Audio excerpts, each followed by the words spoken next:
Petitioner is allowed and the bail is granted on following conditions. Bail सिर्फ तभी दी जा सकती है जब पिटिशनर के पास 50,000 का बॉन्ड और 2 लोग जमानत के लिए हो। पिटिशनर को बिना कोई चूक किए इन्वेस्टिगेशन ऑफिसर के पास आना होगा जब भी केस के दौरान उसे बुलाया जाए। दोषी किसी भी क्रिमिनल केस में नहीं पाया जाना चाहिए, ना ही केस के किसी भी गवाह को बहलाएगा।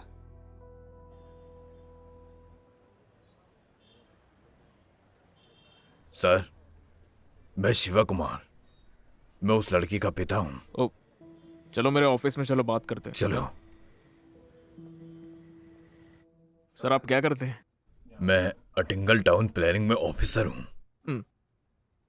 देखिए उस बेल की चिंता मत कीजिए आप, क्योंकि ये किडनैपिंग या फिर कोई ब्रूटल रेप केस नहीं है और उसके खिलाफ कोई पुराना क्रिमिनल केस भी नहीं है। उसे बेल आराम से मिल सकती थी, लेकिन मेरा काम उनकी जिंदगी आसान करना तो नहीं है ना। केस मैं पहले ही पढ़ चुका हूँ। इन्वेस्टिगेटिव ऑफिसर की रिपोर्ट पुख्ता है, क्योंकि केस अगर 375 के अंडर है तो शारीरिक संबंध अगर जानबूझकर भी है तो फिर वो रेप तभी माना जाएगा जब शादी का झूठा दिलासा दिया गया हो। दोषी के लिए ये चीज बिल्कुल भी आसान नहीं है। सर, मैं बाहर ही हूँ। लेकिन सर, मुझे आपकी बेटी से बात करनी होगी। सर, इसीलिए मैं यहाँ आया हूँ। वो आपको आपके ऑफिस में मिलना नहीं चाहती। मैं आपकी बात समझता हूँ। चलो कोई बात नहीं है, मैं मिलने के लिए घर आ सकता हूँ।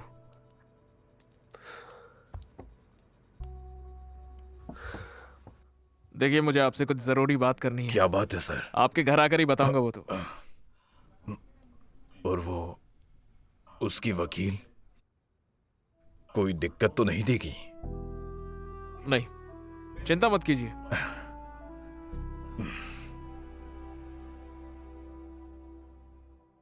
Anusha, you okay? सिर्फ पुलिस कंप्लेंट ही काफी नहीं है, हमें ये सब कोर्ट में प्रूव करना होगा। इसीलिए जो कुछ भी हुआ है उसकी पूरी क्लैरिटी चाहिए होगी। अनुषा, कोर्ट मुझे सिर्फ एक वकील की तरह नहीं देखती है। मैं तुम्हारी आवाज हूं। कोर्ट में तुम क्या कहना चाहती हो वो सब कुछ मुझ पर है।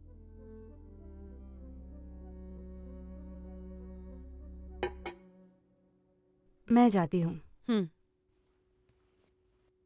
चलो अंदर चलो।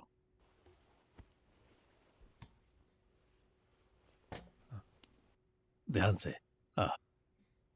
गौतम, एक बार के लिए भूल जाओ कि हम एक दूसरे को जानते हैं। मैं एक लॉयर हूँ, बस ये बात याद रखो। देखो, मैं चाहती हूँ कि तुम इस केस की एक एक डिटेल्स मुझे बताओ, एक एक बात जो तुमने या तुम्हारी बहन ने पुलिस को बताई है। बताओ, तुम दोनों एक दूसरे को कैसे जानते हो? सारा मेरी पीजी की रूममेट गौतम की कॉलेज की फ्रेंड है। सारा ने मेरा रेज्यूमे गौतम को दिया था। फिर मुझे आर्किटेक्चरल फर्म में जॉब मिली जहाँ गौतम काम करता था। तुम दोनों एक दूसरे के करीब कैसे आए? मुझे गौतम को असिस्ट करने का काम मिला था, इसीलिए हम हमेशा साथ रहते थे। And you fail in love. और उसका क्या? उसने हमेशा ऐसे बिहेव किया जैसे वो भी वही फील करता था। ऑफिस में सब जानते थे ये। क्या गौतम ने कभी तुमसे कहा कि वो तुमसे शादी करने वाला है? वो अच्छे से जानता था कि मुझे छेड़खानी में कोई इंटरेस्ट नहीं है, लेकिन वो अब ऐसा नहीं कहता। बिल्कुल नहीं, we were just close friends. मैं उसके साथ वैसे ही रहा जैसे मैं दूसरों के साथ रहता था। वो कैसे सोच सकती है कि मैं उसका दिमाग पढ़ लूँ? हाँ बताओ। उसने कभी अपनी फीलिंग्स मुझे नहीं बताई। वो कैसे कह सकती है कि मैंने उसे शादी के लिए बोला? जो भी तुम दोनों के बीच शारीरिक हुआ, was it a first time?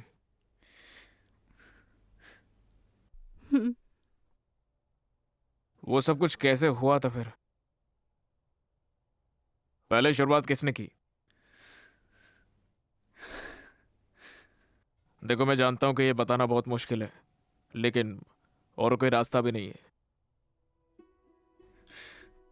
एक रात उसने मुझे अपने फ्लैट में डिस्कशन के लिए बुलाया। तुम दोनों अकेले थे? विमल जी थे वहाँ, लेकिन डिस्कशन के बाद वो चले गए। उसके बाद रात को हमने कुछ देर बात की। एक पॉइंट पर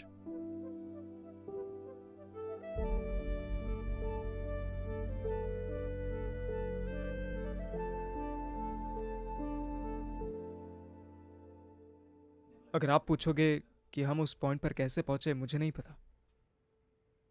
वो बस हो गया। जब हमने अगली सुबह बात करी तब मुझे एहसास हुआ कि वो मुझसे शादी नहीं करना चाहता। मैं कुछ भी कह गई, तुम्हें समझ क्यों नहीं आ रहा है? अनु, वो बस हो ही गया। तुम बस उठकर ये नहीं कह सकते हो कि मुझसे शादी करो। तो तुम मुझसे प्यार नहीं करते? प्यार की बात कहाँ से आई? लेकिन वो हम बाद में बात करते हैं। मैं तुम्हारे लिए उबर बुक करता हूँ।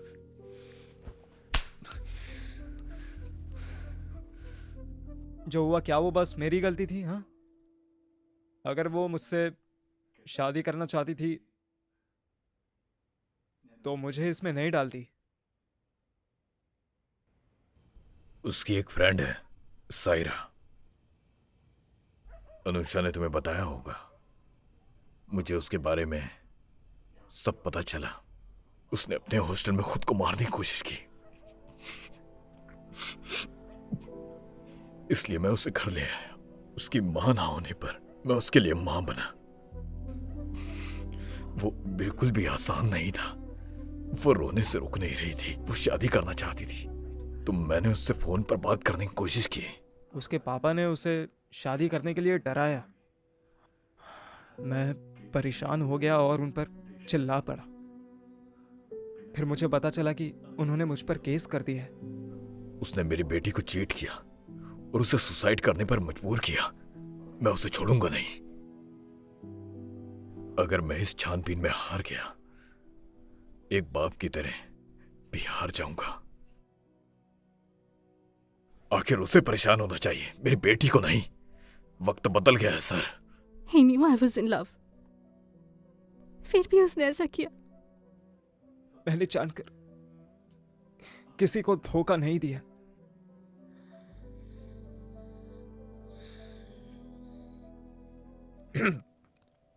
मुझे आप दोनों से एक जरूरी बात करनी है।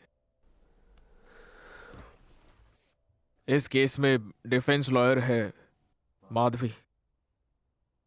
हम दोनों की शादी होने वाली है। ये एक्सेप्ट करना मुश्किल है, ये मैं जानता हूं, लेकिन कोर्ट में हम लोग प्रोफेशनल्स की तरह ही बात करते हैं। मैं वादा करता हूं आपके केस को औरों के केस की तरह ही देखूंगा। और इसी के साथ मेरे करियर का ये सबसे इंपॉर्टेंट केस है। अगर आपको मेरे कमिटमेंट पर डाउट है तो आपको स्पेशल प्रोसिक्यूटर रखने का भी ऑप्शन है। अगर आपको मुझ पर विश्वास है तो ही हम इस केस में आगे बढ़ेंगे।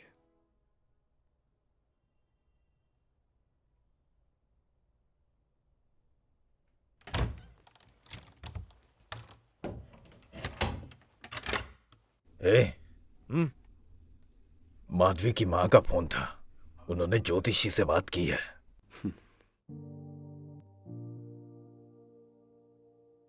सितंबर 8 तारीख का शुभ मुहूर्त निकला है। वो लोग भी मान गए हैं। सुबह मंदिर जाकर अपने रीति रिवाज से कर लेंगे और दोपहर को चर्च जाकर उनकी। ठीक है?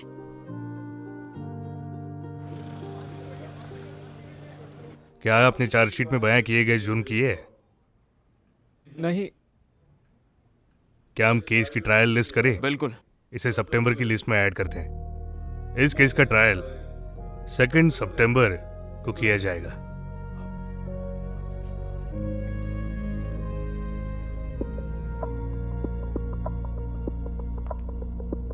बयान काफी होता है और कोर्ट इसे स्ट्रॉन्ग एविडेंस भी मानता है। हमें उसकी स्टेटमेंट में कमियां निकालनी होंगी। अगर हमें बेनिफिट ऑफ डाउट मिल जाए तो हम बोल सकते हैं कि प्रोसिक्यूशन का केस कमजोर है। हमें कोई भी बहस करने के लिए पहले एविडेंस चाहिए होगा।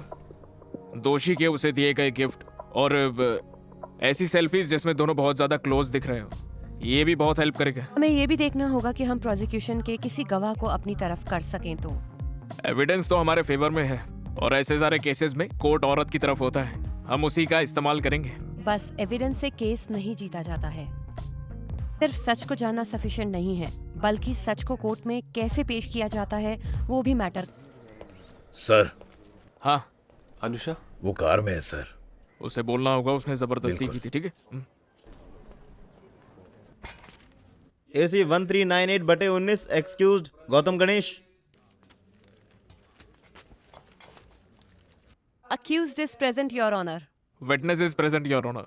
PW1 Anusha Shiv Kumar. It's going to be in camera proceedings. सभी लोग, इस केस के विटनेस, इस केस के defence attorney and public prosecutor के सभी बाहर जाए।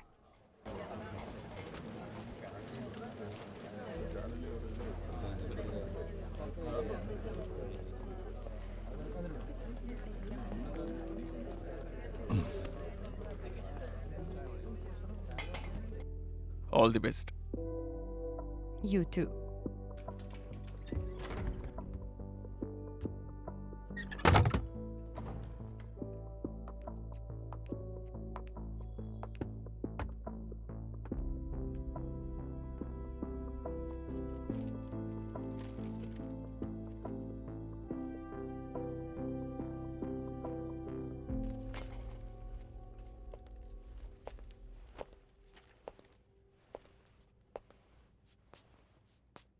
क्या तुम आरोपी से प्यार करती थी?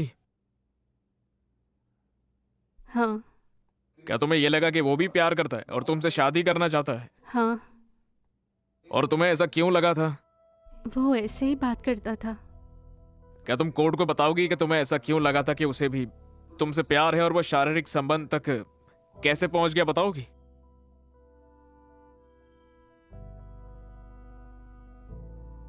घबराओ मत, मुझे बताओ।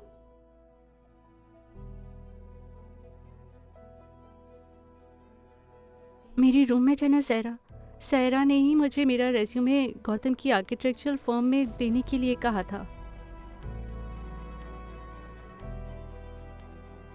अगले दिन मैंने शादी के लिए कहा तो गौतम ने मना कर दिया। उसने कहा कि वो मुझसे शादी करना ही नहीं चाहता था।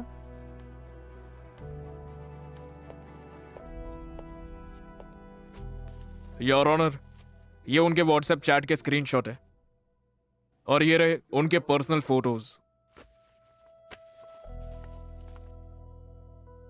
ये सब दिखाता है कि आरोपी विक्टिम से कैसे मिलता था और वो दोनों कितने करीब थे। और ये मेरे क्या क्लाइंट तुम्हारे के पेरेंट्स को तुम्हारे संबंध के बारे में पता था? योर ऑनर, अनुषा की मां सालों पहले ही चल बसी थी। अपने पिता को इस बारे में बताया? मैंने पापा से बात करने के लिए कहा, गौतम ने ठीक से बात नहीं की। प्रोसीड। यह आरोपी का दिया हुआ उसके जन्मदिन का तोहफा है। साड़ी गिफ्ट करना हमारे कल्चर में शादी का वादा करने जैसा ही होता है। यह सिर्फ उसे वैसा एहसास दिलाने के लिए दिया गया था। और यह भी देखिए कि आरोपी किस तरीके से हमारी विक्टिम को गुमराह करने में लगा था। Therefore, section 417 of IPC, read with 415 stands valid. क्या उस दिन तुमने यही ड्रेस पहनी थी? हाँ। इसमें जो बटन्स थे वो सब टूट कैसे गए? मुझे ये ठीक से याद नहीं है। और ऐसा क्यों हुआ था? मैंने थोड़ी वाइन पी थी। ओह, क्या तुम आमतौर पर शराब पीती हो? नहीं, तो उस दिन ऐसा क्या अलग था? जब गौतम ने पीने को बोला तो ऑफ कोर्स, ऐसे अजनबी के साथ नहीं, जिससे प्यार करती हो उसी के साथ। तो फिर क्या तुमने इतनी ज्यादा पी ली थी कि कुछ याद नहीं है? हम्म, उसके बाद क्या हुआ था? उसने जबरदस्ती की थी?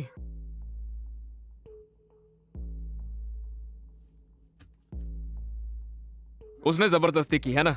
और बाकी चीजें उसी के बाद हुई थी ना? योर ऑनर, एक औरत के साथ शारीरिक संबंध उसके कंसेंट से होता है, और वो भी तब जब वो नशे में ना हो और उसने किसी तरीके की शराब ना पी हो, है ना? क्योंकि वो नशे में थी, इसीलिए her consent is a manipulated one. This offense can be read into section 375 of IPC by using the definition of word consent from section 90 IPC. अगर तुम्हें पता होता वो तुमसे शादी नहीं करेगा, तो क्या तुम उसके साथ फिजिकल रिलेशन बनाती? नहीं। No more questions, Your Honor.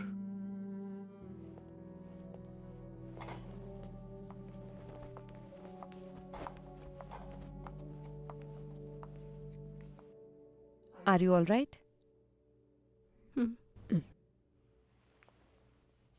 तुमने बताया कि तुम्हारी ड्रेस के बटन्स टूट गए थे, लेकिन तुम्हें और कुछ याद नहीं है कि उस रात को क्या हुआ था। तो फिर तुम इतने यकीन से कैसे कह सकती हो कि ये उसी रात को हुआ था? योर ऑनर, सेक्सुअल मॉलेस्टेशन की विक्टिम पर सवाल उठाना उसकी बेइज्जती होगी। आप जरा उसकी हालत तो देखिए सर। योर ऑनर, मेरा मानना है कि अपने केस को स्ट्रॉन्ग बनाने के लिए विक्टिम अपनी ड्रेस के बटन बाद में भी तोड़ सकती है। डिफेंस केस को गोल घुमाने की कोशिश कर रही है सर। केस को गोल घुमाने का काम प्रोसिक्यूशन कर रहा है। आजकल इनकी उम्र के नौजवान साथ में फोटो तो लेते ही हैं। व्हाट्सएप पर कुछ मैसेजेस करना या गिफ्ट देना किसी रिलेशनशिप के साइन नहीं है। मुझे बताओ, क्या मेरे क्लाइंट ने तुम्हें कभी साफ साफ कहा कि वो तुमसे शादी करेगा या फिर एटलीस्ट प्रपोज किया? किसी रोमांटिक रिलेशनशिप में प्रपोज करने की जरूरत नहीं होती, जानते नहीं हो क्या?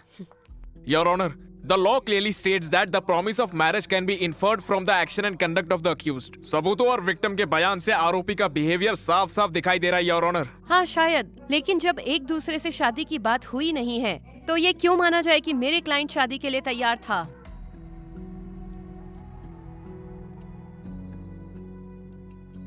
असम्पशन की बात नहीं है। जब दो लोग एक दूसरे से प्यार करते हैं तो वो शादी करना चाहते हैं, ये उनका विश्वास होता है।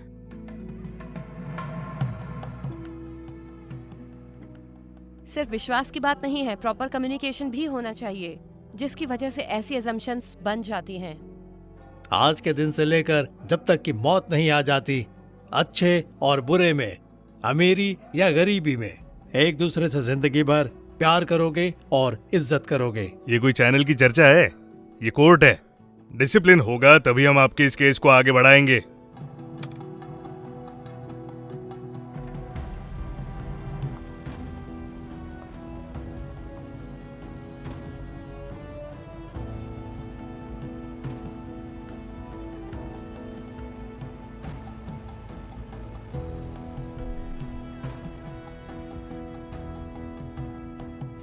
मथन, मैंने उन्हें कहा था कि हम थोड़ा पियेंगे और यहीं सोएंगे।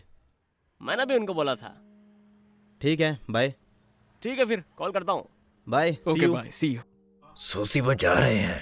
बच्चों बाय बोलो। ठीक है फिर, बाय। बाय। ओके। चलो मैं बदल लेती हूँ। कोई नहीं, हम बस निकल ही रहे हैं। अच्छा, कल सुबह मैं मधु के घर जाऊंगी। जोश नहीं आ पाएंगे, वो मुआटुपुरा जा रहे हाँ, हैं। हमारे साथ आ जाना। ठीक है, एल्सा। फिर चले। अच्छा, एक बात बताओ, तुम नए घर में कब जा रहे हो? अगले हफ्ते तक शिफ्ट हो जाएंगे। हमने तो कुछ सामान भी वहां रख दिए हैं। ठीक है एबिन। ठीक है एबिन। ठीक है फिर, बाय। ध्यान से। चलें? जोश, हम भी निकले। हाँ। छोटे को नींद आ रही है, हमें उसे उसके कमरे तक छोड़ना चाहिए। लेकिन माधवी तो पहले ही चली गई। माधवी गई? हाँ, चलो मेरा हाथ पकड़ो। भाई साहब, तुम तो पहले ही लेट हो गए हो। पकड़ो। तुम्हारी वाइफ तो पहले ही चली गई। हाँ। फालतू चीजों में टाइम वेस्ट अरे, मत यही करना, रहो। समझे? सब कुछ संभाल लेना। ओके दीदी, फिर मिलते हैं। ओके। माँ चलो ना।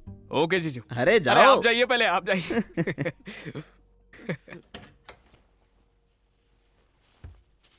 माँ हार लटकाने के लिए बार बार फोन कर रही हैं। हार क्यों? ये माना जाता है कि शादी का हार फेंकना नहीं चाहिए। ओ, उन्हें डर है कि कोई ऐसा कर न दे। उन्होंने 4 बार फोन किया। उन्हें एक फोटो भेज ही देती हूँ। कमाल है। यहाँ रिवाज मानते कि नहीं पता नहीं, लेकिन हम इस पे फंसेंगे, मुझे पक्की उम्मीद थी इस बात की। हाँ, इसीलिए तो मैंने कहा था कि नए घर में चलते हैं, हमारा खुद का प्राइवेट स्पेस अच्छा होगा ना। क्या हुआ, तुम थक गई? नींद आ रही है क्या? मेरी तो फुल एनर्जी है। एक सुबह की शादी, एक दोपहर की शादी और फिर शाम को रिसेप्शन। मेरी तो एनर्जी फुल है। नींद आ रही है तो आराम से लेट जाओ। एबी, हम्म, मेरे लिए ये सब आसान नहीं था। मैंने तुम्हारे लिए किया।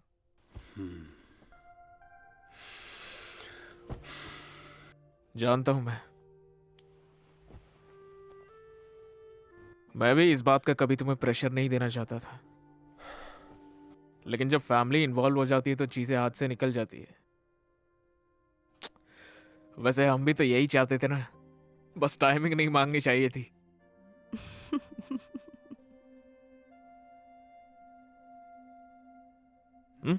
सो गई क्या? मुझे नई जगह नींद नहीं आती है। अच्छा है ना, लाइट ऑफ कर देता हूँ। तुम्हें थकान नहीं हुई? थका बहुत हूँ, लेकिन और थकूंगा ना तो अच्छी नींद आएगी।